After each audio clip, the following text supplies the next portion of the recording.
Wow, where do I even begin? I mean, that's the real question. Where do I even begin? Because we don't have a beginning, we don't have an end. We've created one though. And that creation of the beginning and the end is called time. So I'm gonna show you something unique. I'm gonna show you exactly how to become weightless, meaning no longer will you be waiting on anything because there'll be no such thing as time. It'll be the gateway to instant manifestation and actually the bridge to when the first human physically flies here because they realize how to become weightless through this knowledge. So here we go. First and foremost, today is actually known as the change of guard. Like I've been looking at some YouTube videos. Mainly today I just checked and see, okay, so what's really out there? Because I don't fill my head with prophets and prophecies and all that kind of stuff. That's basically expecting something to happen and then the anxiety of when that date starts drawing close, right?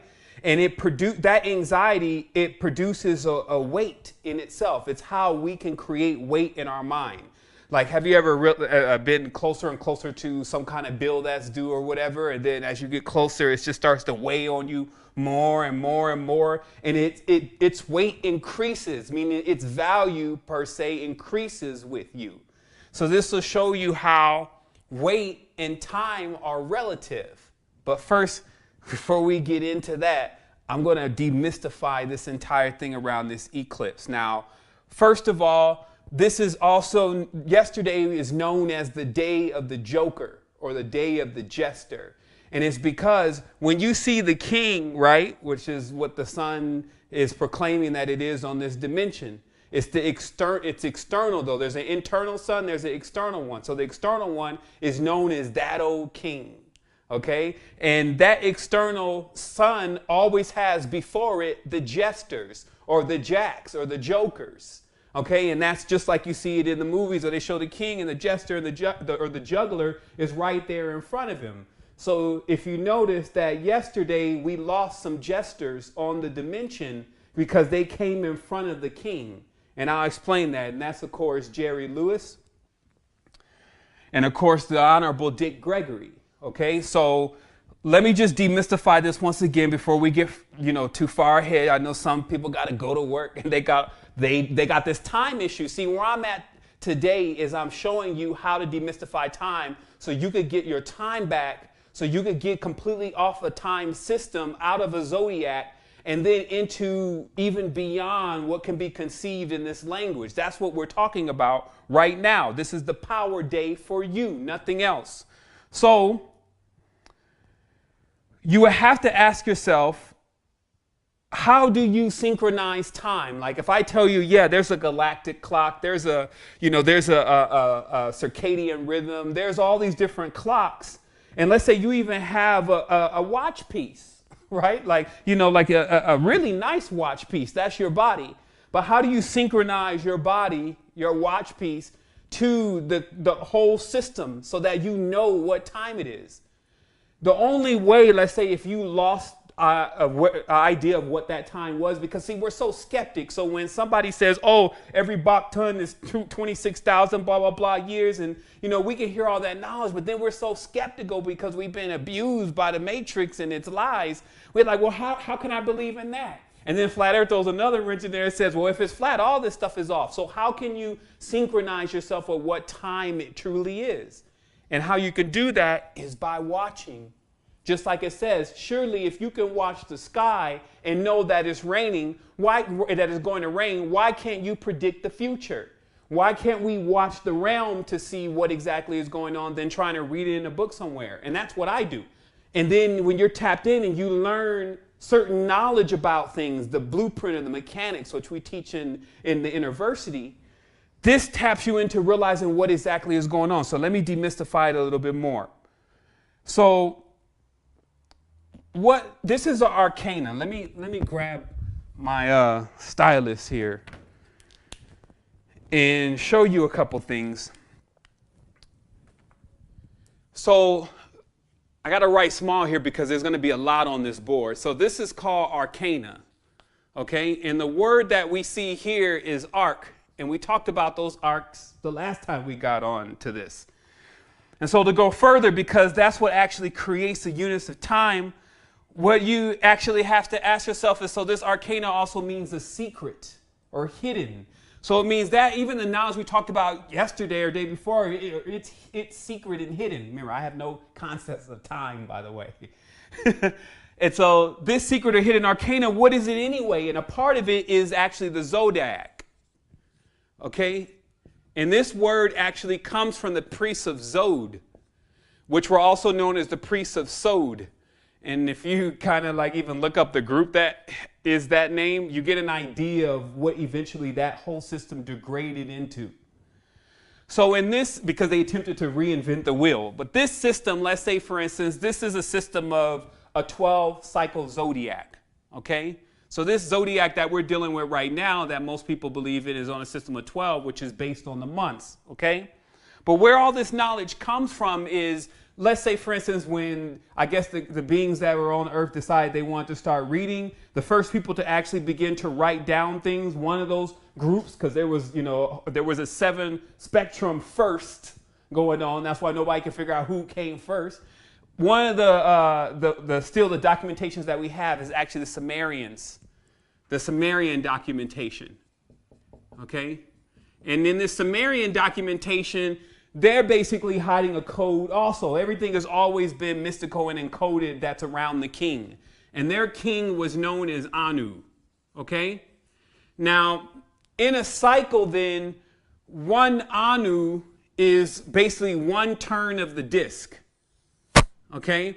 So this is Anu is actually where we get our word annual, which means 1 year. Okay? So this is the system of time, and this is actually where it comes from. And if you notice, the Sumerians actually named their gods after numbers.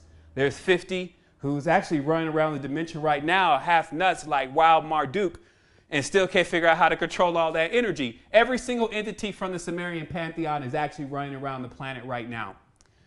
And their king, who knows what their king is up to? Last time I checked, they subdued their own king. So in this entire cycle, this Anu, okay, this was known as the wheel, okay? Now the Sumerians, they have different wheels. That's why when you see Marduk, and he has all of these different stars encrusted inside of his body, because those are the wheels of times or the cycles. Now this knowledge that I'm talking to you about is known as the Cabal. That's why also it means hidden. Okay, so this cabal is actually a cognate of the word cable, which everyone is familiar with, I would assume. And a cable is, of course, this, the beginning should connect to the end on the cable. And this is the secret cabal, okay? Now, this is known as a wheel because these wheels are also known as discs, okay? And it's because the ancient knowledge reveals that in the sky, the stars actually were an encoded disk. So just as your mind can be affected by sun and moon, so too there are other things that you can be affected by if just based on your own resonance. And you can learn how to tune your vehicle properly so that way you don't actually really get too much influence and things that actually take you off your path or off your own wheel, okay? Because this secret system is kept secret for a reason with the priests of Sod, because they are controlling time with concepts, okay?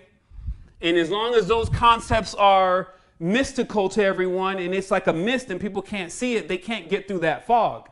And that fog is actually the space between life and death. Like when something dies, where it goes, what's in between there is like the cartilage on your fingers and like a vaporous fog that you can walk into but seem to can't penetrate. And this is exactly how you would penetrate it, is by knowing the code.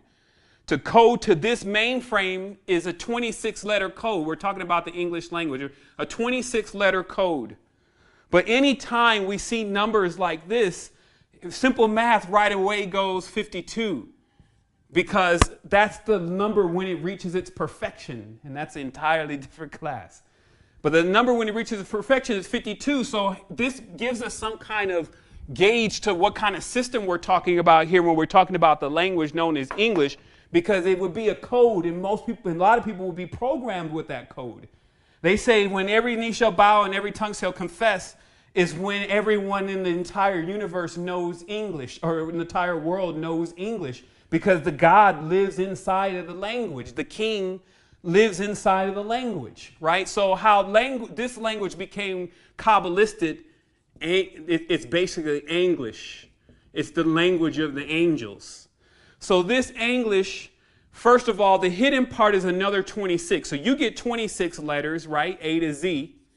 And then there's another 26, and we know that because this word 52 actually gives us how many weeks there are in a year. Okay? And the reason why this is important is because this would be the Anu. This would be the God of English, is this code of 52. Okay? So now what happens is that this 52 weeks in a year is very connected to what we know as this tarot. Okay? Because this is the English tarot. Now this tarot also gives us the word, is a cognate of the word rota, which is what you see in the occult books, rota, which is where we get our word rotate. Okay, so we know that we're talking about a wheel because a wheel rotates. So tarot is known to be a hidden system of changes, but it's also a code that actually can be changed. Like sometimes they say, hey, don't reinvent the wheel. Well, the beings that developed this system actually attempted to reinvent the wheel, and it's broken. It's broken because most people only have half of it, and that would look like this. All right, so if the Kabbalah is complete like this and it's only half, you have this. But this is a letter, and it's D, right?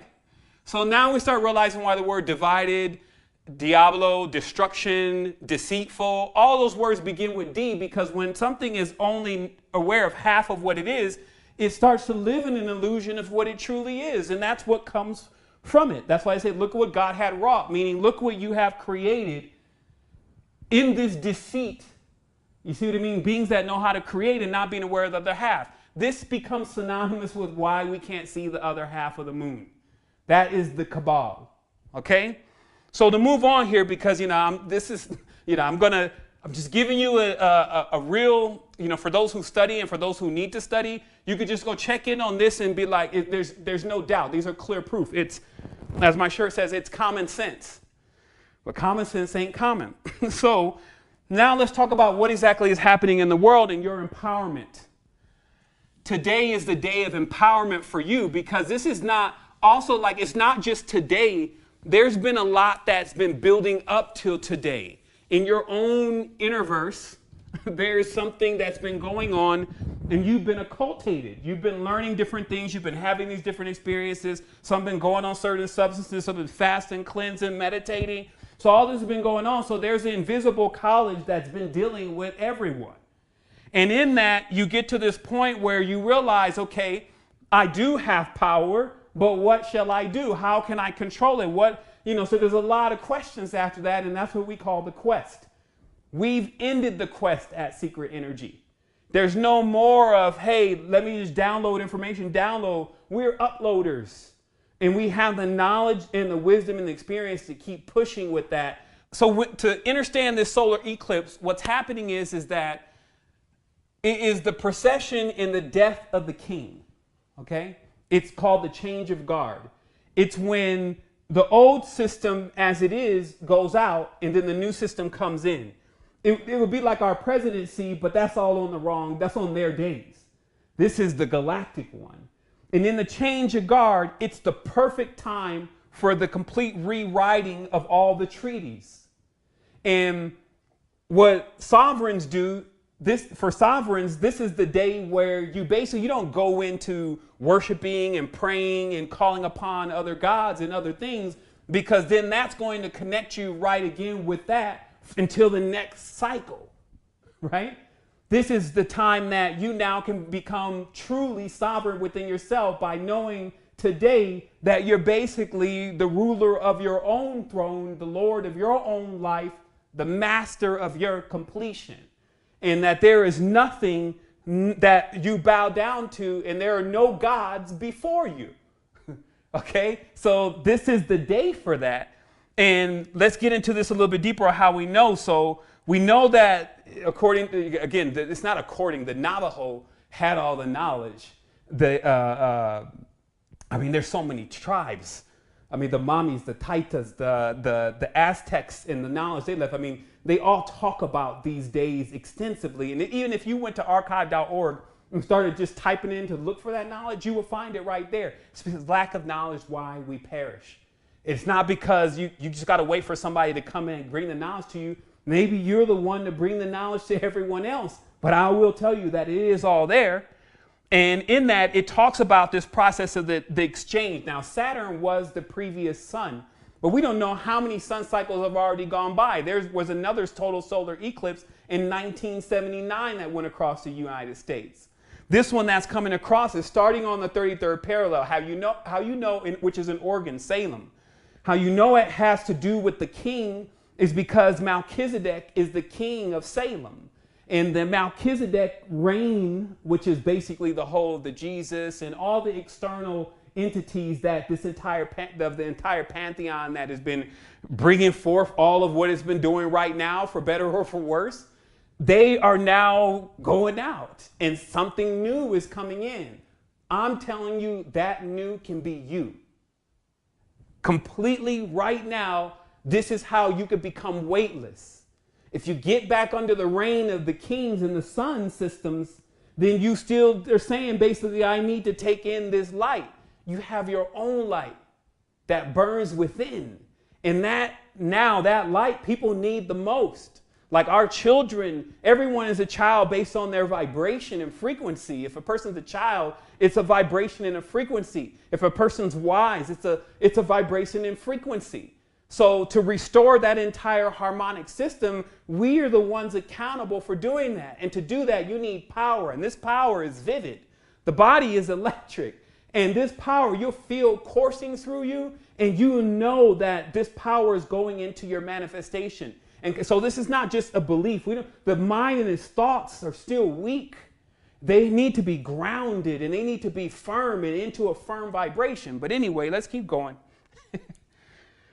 What we're talking about is the moving out of the old king. So how this works is if you look in Wikipedia and you look up where did the Joker card come from, you'll find that, of course, in tarot, the 0 card is the Fool, right? And that's the beginning of the tarot. Now, this Fool card is also known as the beginning and the end.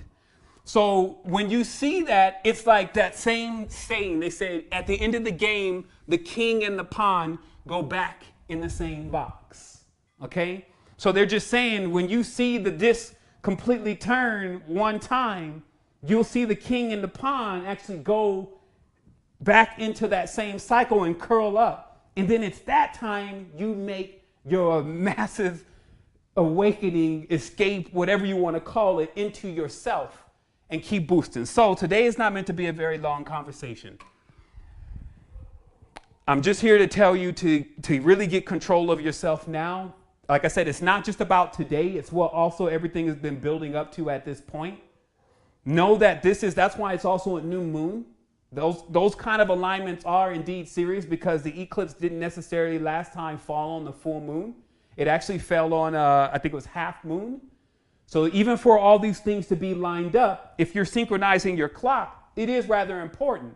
And then if you pay attention, like between last year, for the last 3 years, a lot of the days, the synchronistic days, like the 777, the 88 days, all those, they just kept rolling and rolling and rolling. Like Friday the 13th happening like 6 or 7 times. This is because you're looking at a massive clock that people have been missing half of. Let's just face it, like most people only want to hear the good side of everything, and then so they're not seeing the bad side of things, but then they're not seeing the bad side of themselves. Or some people just want to focus on the bad side and never see the good side, and then even beyond that, getting to the point of where the whole bad and good thing, you cease to play that game, judging yourself and judging others. And you get into the center of yourself, and you...